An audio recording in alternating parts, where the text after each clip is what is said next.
ప్రాముఖ్యమైనది కాదు, అది దుష్టుడికి సంబంధించింది. కనుక మనం నమ్మిన యేసయ్య మీద మనం సనుక్కుంటే మనం అనుభవించేది శిక్ష తప్ప దేవుని రాజ్యంలో ప్రవేశించలేం. మనం అనుభవించేది శాపమే తప్ప దేవుని రాజ్యంలో ప్రవేశించలేం. ఒక్కసారి కనుక వారి జీవితంలో సనిగి సనిగి సనిగి ఐగుప్తు నుంచి బయలుదేరిన ఆ యొక్క ఇజ్రాయేలందరూ కూడా అరణ్యంలోనే రాలిపోయారు. పాలు తేనెలు ప్రవహించే దేశంలో ప్రవేశించలేదు. కేవలం ఇద్దరే, యెహోషువ, కాలేబులు.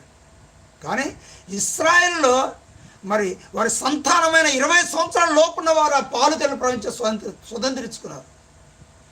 వారి తరం వారు ఎవరు స్వతంత్రించుకోలే.